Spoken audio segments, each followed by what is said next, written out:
So today I'm going to continue to talk about applications of biomedical engineering. So it's sort of a way to bring together some of the concepts that we've talked about over the last several months. And Tuesday I focused on applications in cancer, and so we thought about how imaging techniques, how instruments that deliver radiation, how molecules and cells could be used to treat cancer. And today the focus is going to be on artificial materials, so biomaterials, which are widely used in medicine now and were produced largely through the work of material scientists and chemical engineers and biomedical engineers over the last 100 years or so. So we'll talk about some of the difficulties with creating a material that can be implanted in the body, and we'll talk about some of the applications of those materials, particularly in artificial organs is where I want to end up for the day. So these are two pictures from the text that I present just to show you that the idea of using artificial materials to replace tissues that are lost for one reason or another is not new. And so the one picture here shows a remarkable discovery from a mummy that is something like 3,000 years old. And this particular mummy was a woman who had a toe that was amputated for some reason, and the toe was replaced by a synthetic, well, not a synthetic, a natural material fashioned to look like a toe. This is made of wood. And so just to acknowledge that people have probably tried to use the materials that were in the world around them to replace parts of the body that were lost to trauma or disease for thousands of years. And we've gotten quite good at it in some senses, but there are still significant problems left to solve. And the other side of the slide here, I wanted to show you what I think is a remarkable material. So this clear part here is a lens that's actually implanted into the eye. So it's like a contact lens, but it's permanently placed inside the eye over your natural lens. And this is for people that have very severe difficulty in vision because the properties of their natural lens have changed. And so you can put an artificial material, this one's made of a polymer, inside the eye, and it can stay there for the rest of their lives, restoring their vision to near normal and requiring no other effort on their part. They don't have to put in a contact lens every day because it's there inside their eye all the time. So, so what kinds of materials are these that we can use now to replace or restore the function of tissues that are damaged? Well, many of the materials that are used most commonly and with the most success now are polymers or plastics. And we've talked about some different aspects of polymers in medicine throughout the course here. What I wanted to show you on this slide is, and again, not that you would memorize or even be able to read all the details here, but there are a large number of different synthetic materials that now are produced and regularly used in medical applications. And polymers, as you know, are manufactured products. Most of them are made from products that are derived from petroleum or oil.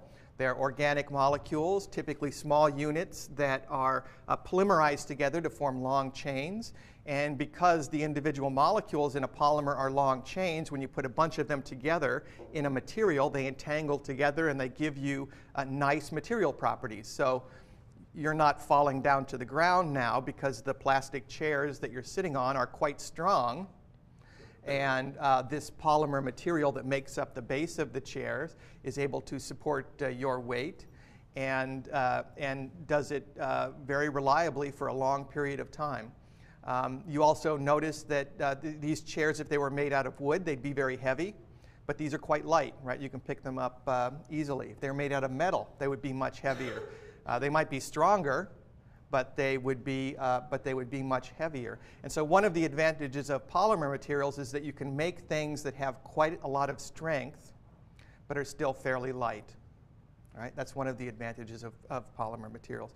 You can also change properties of the polymers, and that's one of the things that engineers have learned how to do with quite a large degree of sophistication over the last 100 years or so. So you can make many different kinds of polymers now that differ in the chemistry of the monomers that are linked together to make these long chains. You can, of course, change the length of the chain, so you can make materials that are made up of polymers that have very long chains or shorter chains, and as you could imagine, that changes properties like the material property of elasticity that we talked about a few weeks ago. And we've discovered, mainly through a process of trial and error, that many of these materials are biocompatible. That is, you can put them in contact with tissues of the body, and the side effects of implanting that material are not severe. Now, in a few slides, I'm going to tell you more about how the body responds to biomaterials. And what you'll see is that the response can be very mild to some materials that are inert. It can be quite vigorous to materials that aren't so inert. And so one needs to select a material that's appropriate for the application that you want to use it for, has the right properties for the application, and also has the right extent of compatibility in the tissue you want to use it in. But this is just to show you kind of the range of materials that can be used now and some of the applications in which they're used, and we'll talk about that as we go through the lecture today. Well, one of the applications I've already talked about last week was making tubes of polymers that can be used to replace the conduits through which blood flow. And this slide shows you some examples of arterial grafts, so synthetic materials that are used to replace a segment, let's say, of the aorta. And this might be needed because the patient has had some kind of trauma where their aorta has become ruptured, like in a car accident, for example. It's deep within your body, so it would have to be a pretty significant trauma in order to hurt your aorta. But more commonly, sometimes there are diseases of the aorta where the wall of the aorta becomes weak and causes what's called an aneurysm, or a weak spot in the artery that can balloon out. And obviously, if that becomes so weak that it bursts, that's a medical emergency. So if you diagnose those early enough, then you can replace that segment of the aorta with a synthetic polymer. And this has been done for decades now. There are several different materials that can be used in this way. And because the aorta is a large caliper vessel, it stays patent. That is, the blood can flow through continuously for many decades. And this is true for vessels that are larger than, say, 5 millimeters in diameter. But as the size goes down, it becomes more difficult to use synthetic materials in these applications. So you can't use a synthetic material like this in the coronary arteries, for example, of the heart. And we talked about that several weeks ago. And I'll show you some pictures that show you why that wouldn't work in smaller diameter vessels in a few moments. Well, most of the materials that are used here were initially developed for other purposes. The two most common materials that are used in conduits like this are Dacron, which is a synthetic polymer that was first used for lots of things, but it's made into clothing, for example. And surgeons like it because it has nice properties. You can sew it easily. Right, so you imagine that a material that's going to be used in an application like this, a surgeon has to be able to sew into it fairly readily. It has to be able to hold a suture, and that suture line has to make a neat connection or anastomosis with the native vessel. And so surgeons being able to sew into the material reliably is obviously an important part of the design. And Dacron, a textile, has a nice property that way. The other material that's used often is a material you're familiar with called Gore-Tex. And Gore-Tex is basically Teflon. It's Teflon that is treated in a special way so that it becomes porous. And you know, one of the properties of Teflon, you use it as cookware, for example, because things don't stick to it. Right? It's not a sticky polymer. It's fairly inert to particularly proteins that might stick on the surface. But on its own, it would not be porous, and so it wouldn't allow any molecules to pass through. Gore-Tex, on the other hand, is fashioned, and this is a picture of Gore-Tex at very high magnification here, so it has small pores in it. Pores that are so small that a droplet of water can't pass through, but molecules of water can. Right? That's why Gore-Tex is so useful as a material for hiking, for rain gear. It allows water to evaporate through it, but doesn't allow drops of water to go in. So you can make a waterproof material that still allows your body to sweat and for vapors to come off your body, but doesn't allow water to go in. That same property makes it useful for arterial grafts as well. And there's some facts on this slide that show you how many of these operations that use these kinds of materials are performed every year. Another example of using synthetic materials like that is in the heart valve. We talked about how heart valves function several weeks ago. We talked about how your heart becomes very inefficient in its pumping action if the valves don't work properly. And there are diseases of valves that are not uncommon. And so many people decades ago died because relatively young ages, because their heart valves would stop working, and their heart, even though it was beating properly, could not deliver the flow rate that was needed to sustain life. So here's an early example of a mechanical valve, a totally synthetic material that could be used to replace a heart valve.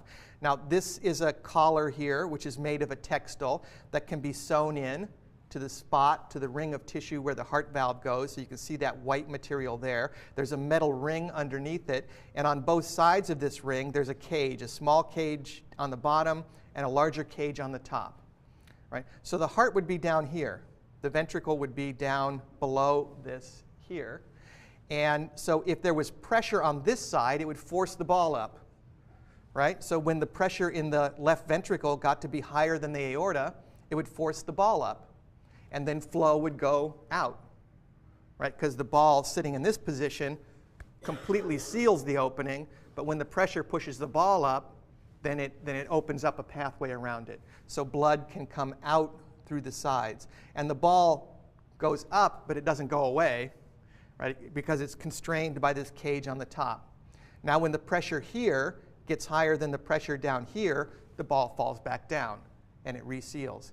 So it does exactly what we wanted, or what we described a heart valve as doing. That is, opening up when the pressure difference was right, when the pressure was higher in the ventricle than the aorta, and then closing again when the pressure in the aorta was higher than the ventricle. Now the problem with this is, you remember how the normal valve opens. It opens like a doorway, right? The normal valve opens like a doorway, and so the part that's shut totally opens, and so there's a very clear path for flow. In this kind of a ball valve, the ball is still in the way. And so the fluid has to go around the ball in order to eject into the aorta, for example, if this was an aortic valve. And because it has to go around it, there's an obstacle to blood flow, creates an additional resistance. So your heart has to work harder in order to overcome the resistance of the flow going around this large ball that's in the center. So it works well as a valve, but it's not a very efficient valve, in that it requires your heart to work more to get a certain flow rate, because it's blocking, this ball is blocking the center of the flow. In addition, you can imagine this ball slamming up and then slamming back down, up and down, could cause mechanical damage to the blood, and it does. And blood consists not just of water and molecules, but cells, like red blood cells, and these cells are sensitive to mechanical forces. And so every time this valve opens and closes, it breaks a certain number of blood cells, right? And that's also something that you can live with, but isn't perfect, right? The most, a better design was made in, I think, about the 1970s. It's this valve that's shown here. In many ways it's similar. It has the same kind of a textile ring and metal on the outside, so now it's shown sort of end on, so you're looking through the valve. And what you don't see here are two what are called leaflets. These are made of metal, and they fold like this. So close like this, and then they open like that, right? And so it's more like a swinging door. And also responds to pressure, because it can only open one way. It goes like this. It won't go like that. So it only opens in one direction in response to a pressure drop, and then it closes in the other way. And so this is now the most commonly used design for a totally synthetic valve. But still, a popular valve that's used are these two valves that are shown here. This one is from a cow.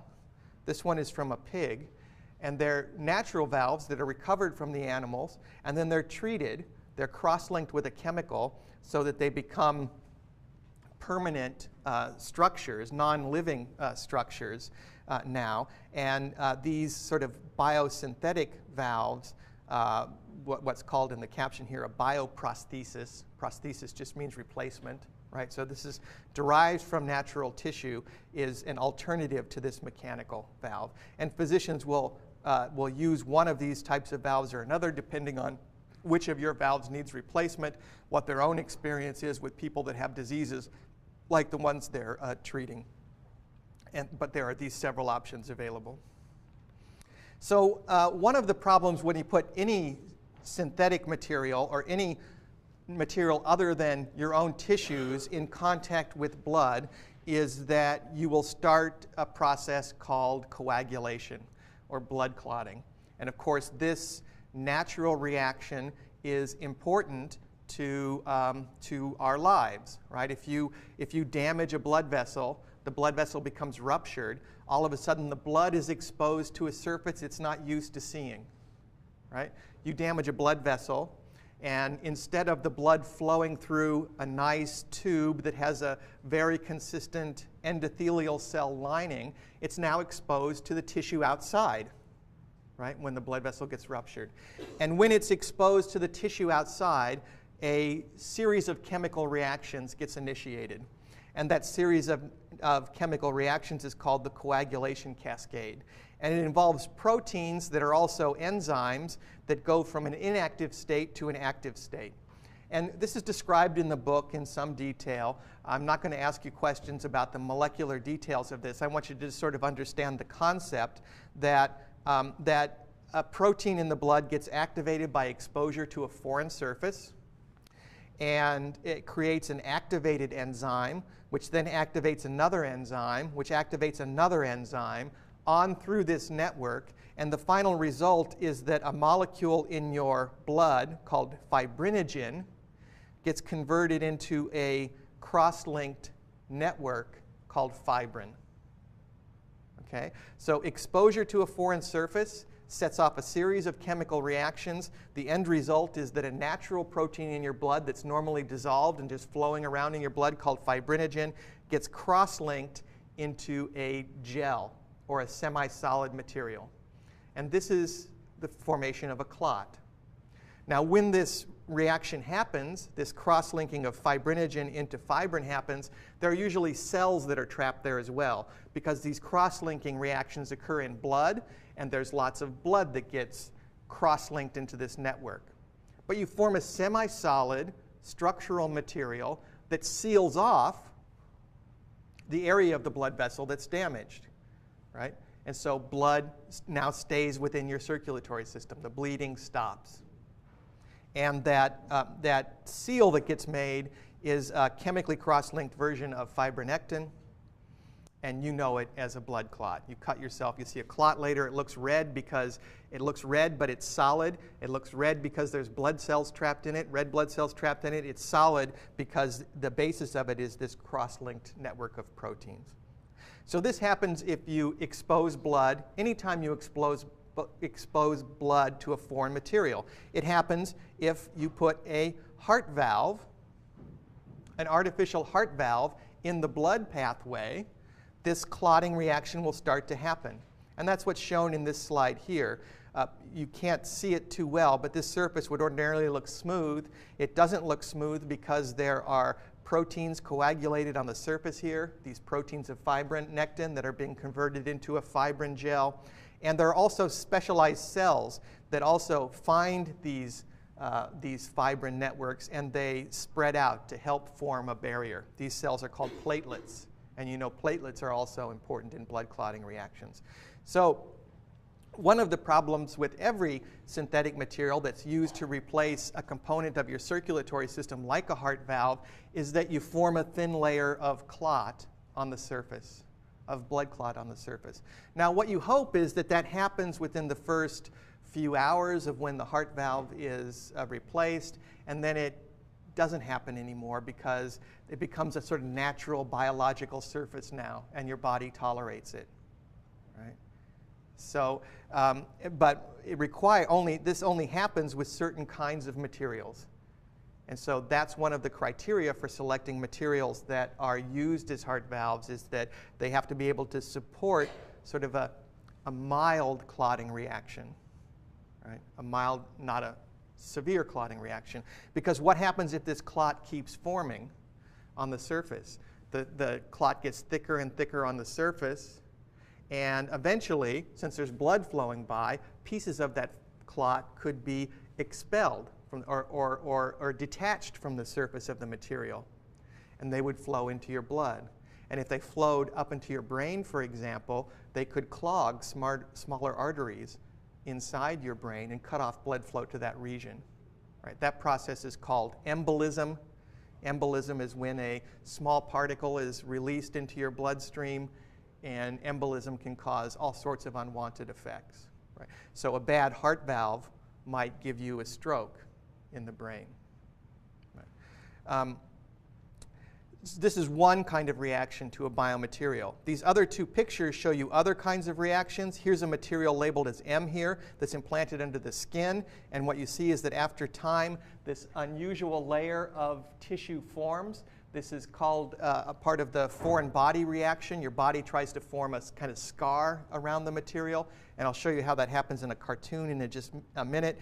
And materials that are that are not so inert can cause extensive cellular reactions like the one I show on the bottom here. These dots here are cells from your inflammatory system. They're neutrophils and macrophages that are collecting at the site of the foreign material. The material here was a mesh, and you can see where the fibers of the mesh are, where there's clear dots here. But you can see there's lots of cells that are recruited. If you showed this to an experienced pathologist, he would say these cells are coming in as part of the inflammatory response, as part of an unwanted response to this material. Every material produces a different reaction when you put it into the body, and the details of the reaction depend on the chemistry of the material, its mechanical properties, how its surface is treated, if the surface is rough or smooth. And so from an engineering perspective, those are all things that we can potentially change. So we can design materials, hopefully, that minimize the response of the body to it. But in general, you can't make the response go away. And the response appears to have some general characteristics. There's general ways that your body responds to all materials, and those general ways are shown in this cartoon. And that in the first few minutes, seconds, or up to an hour, when you put a material into the body, it becomes coated with proteins. Now, where do these proteins come from? If this was a material that we used in contact with blood, those proteins probably came from the blood. If this was a heart valve, for example, then these proteins probably came from the blood. If you looked at the proteins, they'd be primarily the abundant proteins that are naturally abundant in blood, like albumin, fibrinogen, other kinds of proteins like that. But protein absorption happens very quickly. Within the next few days, cells will start to accumulate around the material. And it appears that what we know now suggests that these cells are recruited to the material because of the proteins that are absorbed. And you could understand that. You know that proteins surround all the cells in our body. We talked about extracellular matrix and how there are concentrated gels of proteins that surround almost every cell. So cells like to stick to protein layers. And if you have a material that's coated with a protein, cells will stick to it. Now, the first cells that arrive and that stick are cells of the inflammatory response. And the inflammatory response is the natural process of your body responding to some potentially harmful event. And these cells are moving around in your body all the time. They flow through your bloodstream. They crawl through your tissues. They're looking for something potentially bad to happen, and then when it does, they try to start the healing process.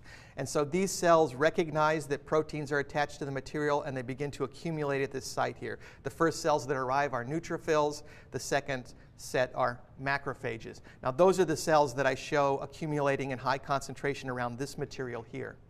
And what they do is they start the healing process. And they do that in a variety of ways. One is that they release enzymes that try to digest whatever is around.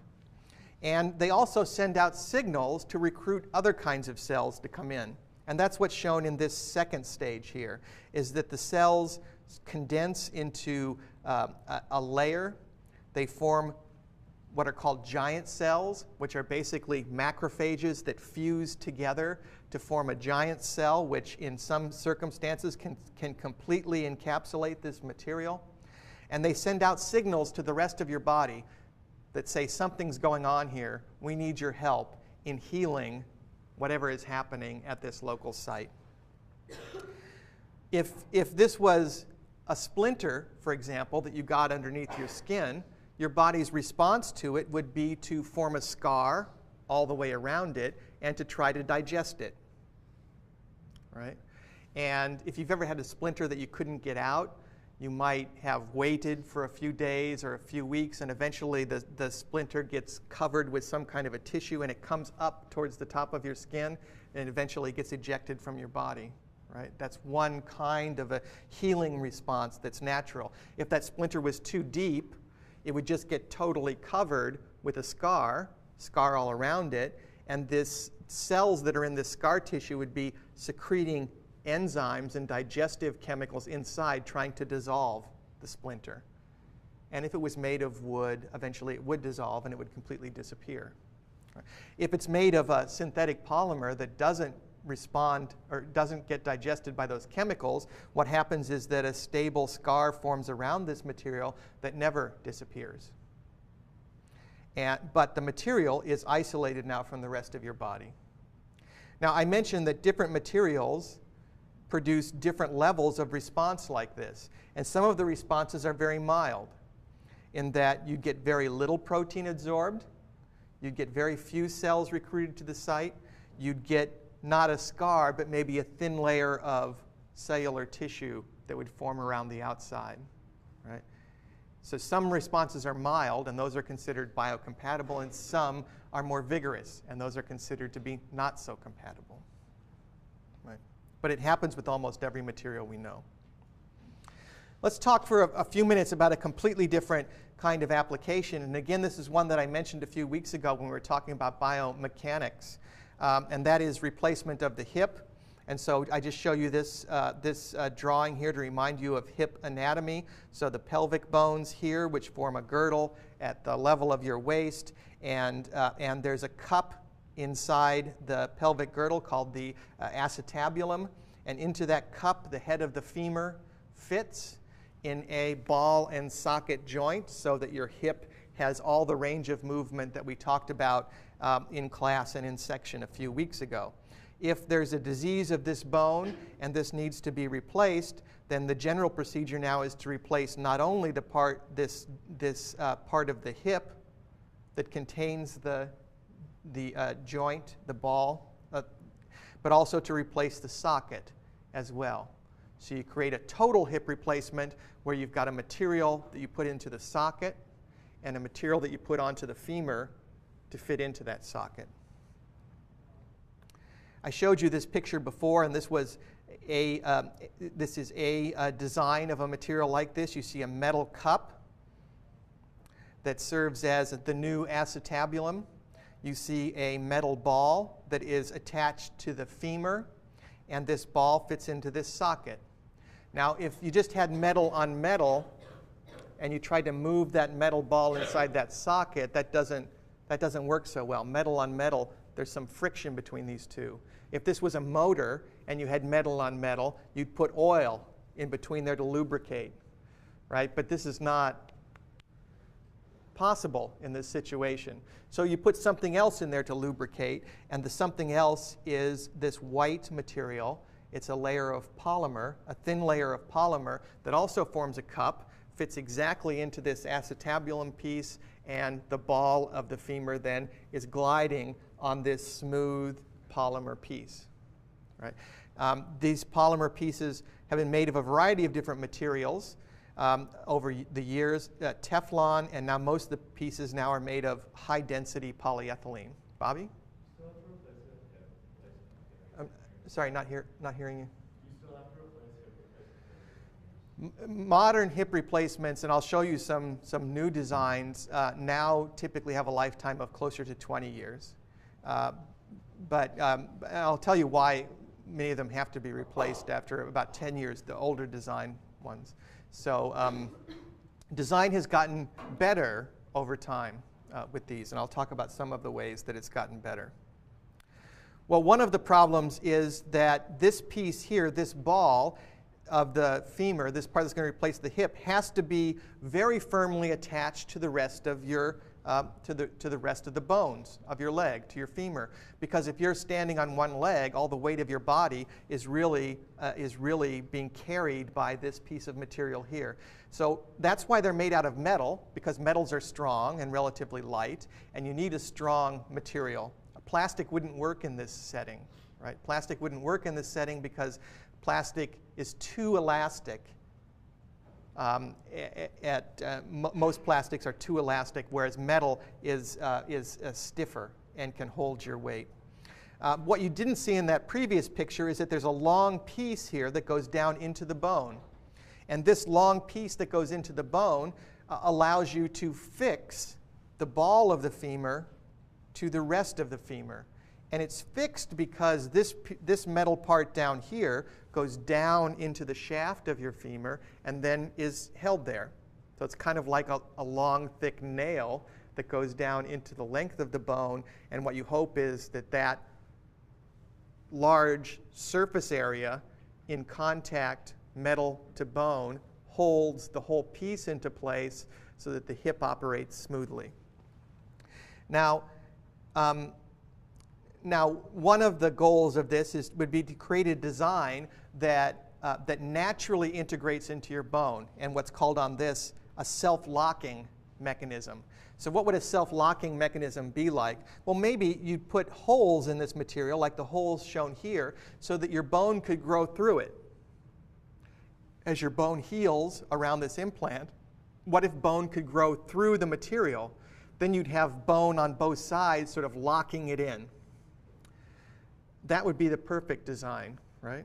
That would be let's say not perfect, that would be a good design. The problem is that's going to take some time, right? That's going to take some time. And so you want the person to be able to stand up and walk and move around and function in the period before that happens. And so what is usually done is that another material is used to lock these materials temporarily in place. And that material is called bone cement. It's a polymer that can be polymerized when you shine light on it. And it's not too dissimilar from the materials that dentists use now to fill cavities, right? If you had a cavity filled recently, they put some sort of a material into the cavity, and then they shine a light on it, right? They put on the goggles and they cover up your face, and they shine a light on it, and the polymer that they put into the cavity polymerizes and forms a hard surface. Here they put the polymer all around the acetabular cup. They put the polymer into the recess that they push the bone into, and then they shine light on it so that it starts to, so that it polymerizes and hardens and forms a very tough material that fixes this thing in place. That's called bone cement, and the material is polymethyl methacrylate. Okay. So you can see that this now involves at least 3 different kinds of materials, right? There's the metal that's used to make the implant, there's the polymer lining that's used to lubricate the joint between the 2 metals, and there's the other kind of polymer, the cement, that's used to fix this in place in contact with your natural bone. Here's an implant that was removed from a patient after, as Bobby mentioned, after maybe 10 years, they found out that their hip wasn't working so well anymore, and they were starting to get pain from their hip joint, or they weren't able to move it through the whole range of motion that they'd been able to move it through in years past. And in this particular case, this joint was removed. Here's the ball, here's the acetabular cup, where there's no polymer anymore. Where did the polymer go? One of the problems with older designs of these materials, particularly when they use Teflon and not polyethylene, is that over time, as you used your hip, while there wasn't much friction between the metal ball and the polyethyl or the Teflon cup, there was enough friction where the Teflon would start to wear. It would start to wear down, and it would get thinner and thinner over time, and eventually, as in this case with this particular patient, could totally disappear. If it disappeared, then you've got metal on metal now, harder to move your hip, probably causing pain when you move it as well, because the pieces aren't lubricated as well. In addition, what happens is that when this metal is moving against the polymer, it wears down, but the polymer doesn't vanish. It has to go somewhere, right? And what most people think is happening is that tiny particles of the Teflon or the polyethylene are being created locally, right? As wear happens, you're wearing down the material, you're creating many small particles of the material that are released, and those particles then can start an inflammatory response. Your body will start to respond to these small particles, and that can also cause local inflammation, can cause reactions of tissue, which also lead to pain. Right. So this is one of the biggest problems in design of hips. One of the reasons they've gotten better is that people have gotten better about making materials that resist this kind of wear, and that's why they last for 20 years now instead of 10 years as they did in the past. And there are newer kinds of materials that people are beginning to create, and they're new in a variety of ways. One of the ways they're new is that they don't require as much bone cement any longer. So this acetabular cup, for example, is made of a ceramic which is very porous and which sticks to bone more naturally and more easily than the old metal cups used to.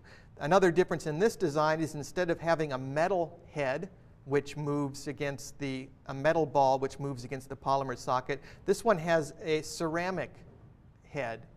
And the friction between ceramic and a polymer is even less than the friction between a metal and a polymer.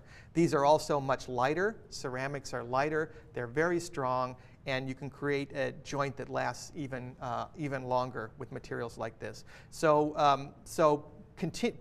engineers are continuously making improvements in the materials that go into joints like this, and they're making improvements in the design to make them easier for surgeons to implant. And now a total hip replacement, putting these pieces into a patient, takes only about an hour in the operating room, which is remarkable given the amount that has to happen during that time.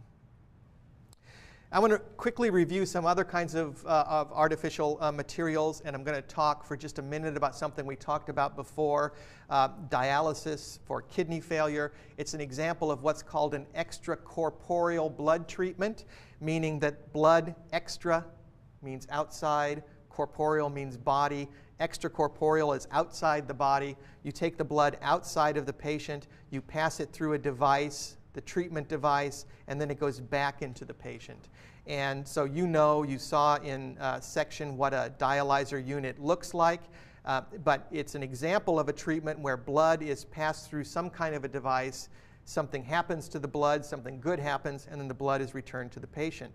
A dialyzer might look like this. There's blood that comes into a chamber, and that blood flows through many, many different hollow fibers. So blood flowing through these fibers. On the outside of the fibers, you're flowing a second solution called the dialysate. And so molecules, waste molecules like urea, which are inside the blood capillaries, diffuse out into the dialysate. They're removed from the blood. So blood with a high concentration of urea comes in this side. Blood with lower urea comes out this side and goes back to the patient. And that urea is removed by the dialysate that goes around the hollow fibers. Well, what if you changed this design slightly and asked it to do something different? And instead of just flowing in a solution of saline or a balanced salt solution that was designed to pull urea out of the blood, what if you put cells in the area around these hollow fibers? What if you put cells in? And what if they were cells from the pancreas, for example?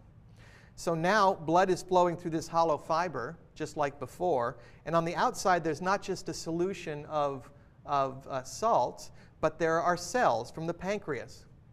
And what if this membrane worked the same way it does in dialysis? It allowed small molecular weight molecules to go through. Then if blood came in and it had sugar in it, that sugar would diffuse out into the fluid in the shell, what we used to call the dialysate.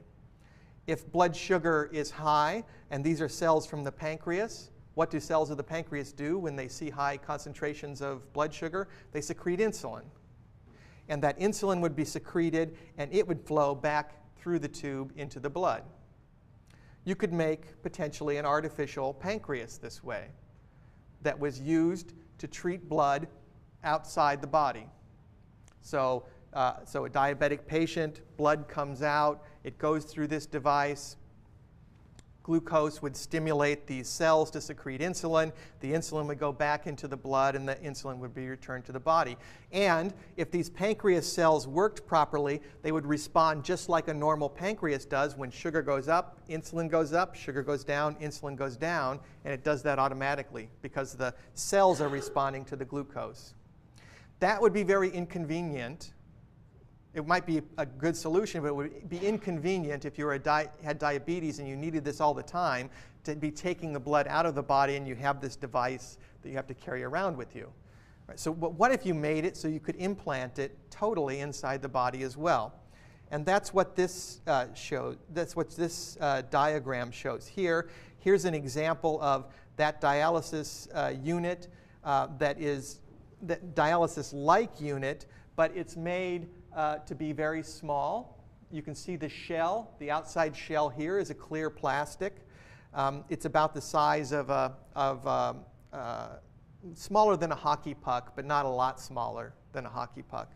And there's a tube that comes in that brings blood in. There's a tube that comes out and brings blood out. And this tube goes in, and then it wraps around several times inside, and then it goes back out.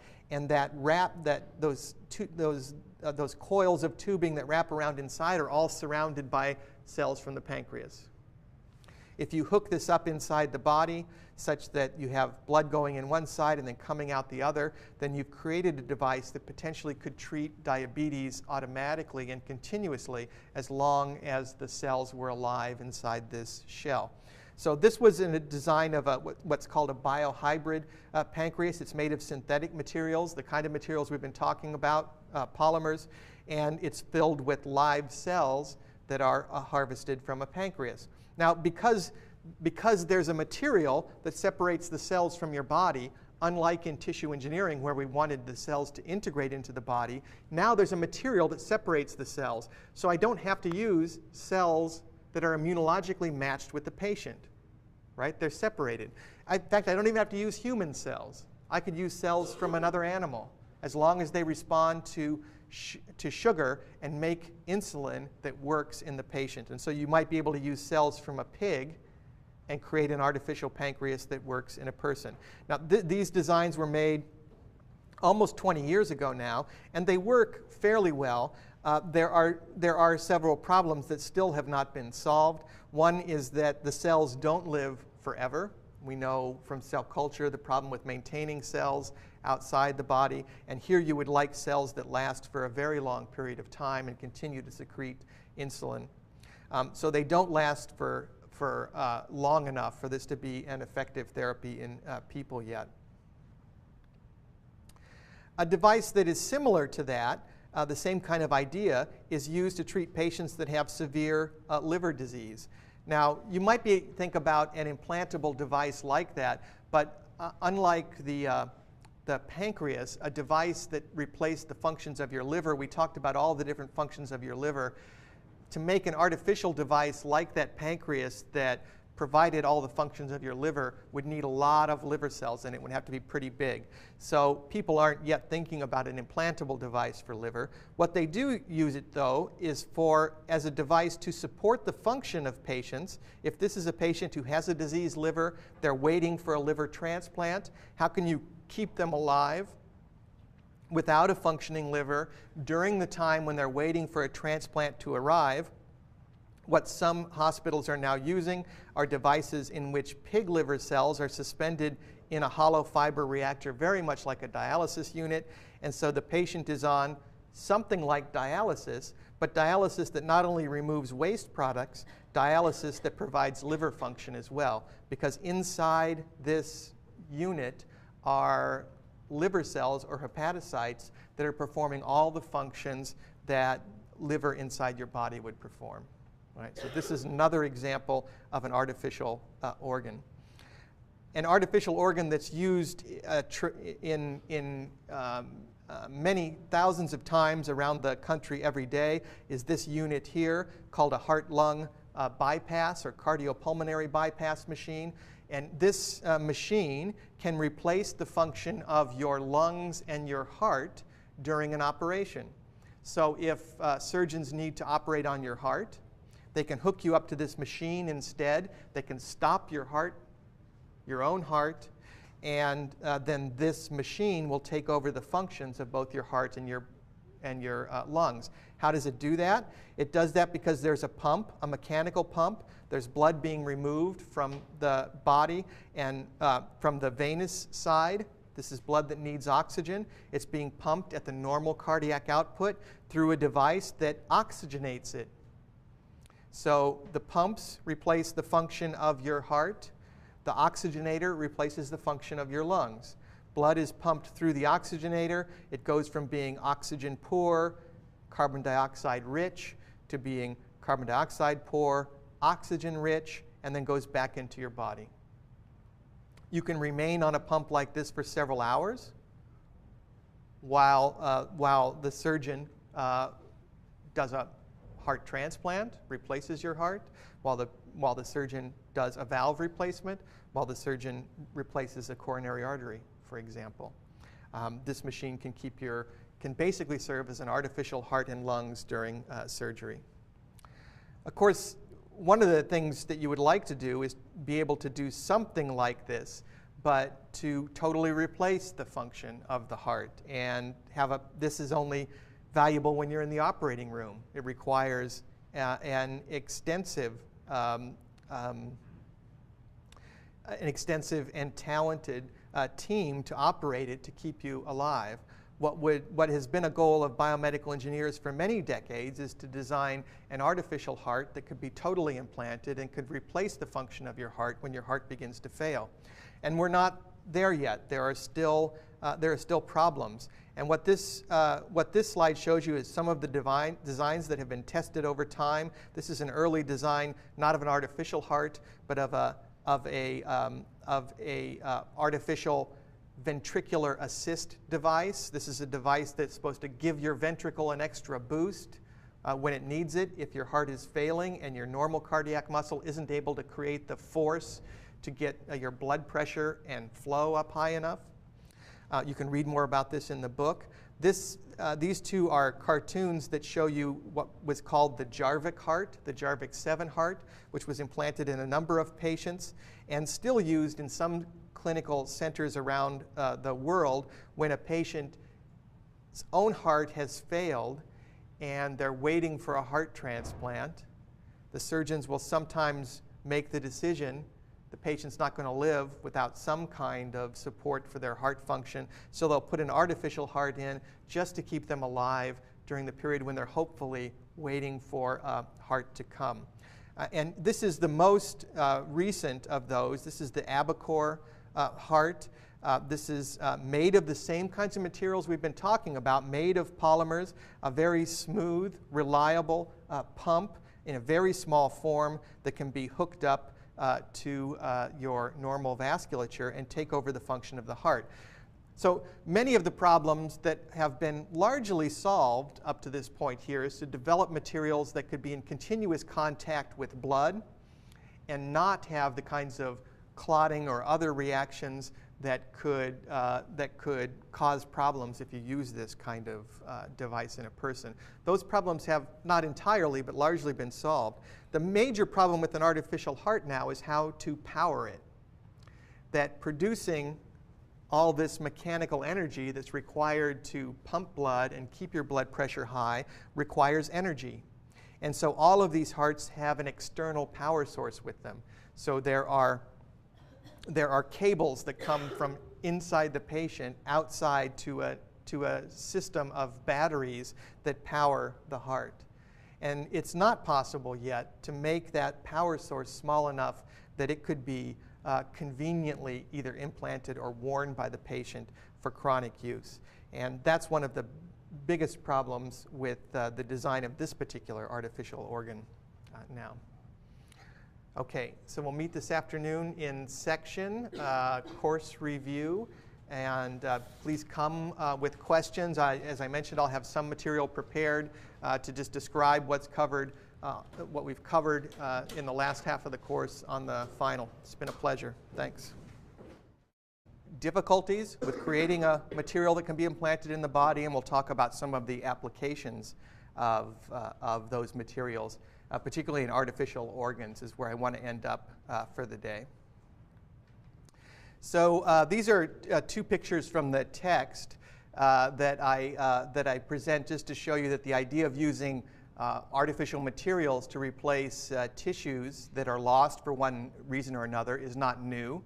And so the one picture here shows a remarkable discovery from a mummy that is something like 3,000 years old. And this particular mummy was a woman who had a toe that was amputated for some reason, and the toe was replaced by a synthetic, well, not a synthetic, a natural material fashioned to look like a toe. This is made of wood. And so just to acknowledge that people have probably tried to use the materials that were in the world around them to replace parts of the body that were lost, replace or restore the function of tissues that are damaged. Well, many of the materials that are used most commonly and with the most success now are polymers or plastics. And we've talked about some different aspects of polymers in medicine throughout the course here. What I wanted to show you on this slide is, and again, not that you would memorize or even be able to read all the details here, but there are a large number of different synthetic materials that now are produced and regularly used in medical applications. And polymers, as you know, are manufactured products. Most of them are made from products that are derived from petroleum or oil. They're organic molecules, typically small units that are polymerized together to form long chains. And because the individual molecules in a polymer are long chains, when you put a bunch of them together in a material, they entangle together and they give you nice material properties. So you're not falling down to the ground now because the plastic chairs that you're sitting on are quite strong. And this polymer material that makes up the base of the chairs is able to support your weight and does it very reliably for a long period of time. You also notice that these chairs, if they were made out of wood, they'd be very heavy, but these are quite light, right? You can pick them up easily. If they're made out of metal, they would be much heavier. They might be stronger, but they would be much heavier. And so one of the advantages of polymer materials is that you can make things that have quite a lot of strength, but are still fairly light. Right? That's one of the advantages of polymer materials. You can also change properties of the polymers, and that's one of the things that engineers have learned how to do with quite a large degree of sophistication over the last 100 years or so. So you can make many different kinds of polymers now that differ in the chemistry of the monomers that are linked together to make these long chains. You can, of course,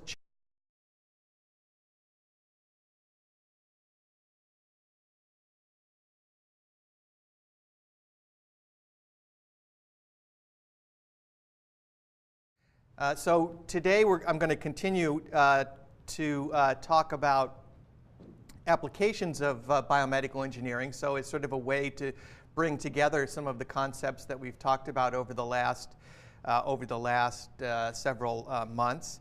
And Tuesday I focused on applications in cancer, and so we thought about how imaging techniques, how instruments that deliver radiation, how molecules and cells could be used to treat cancer.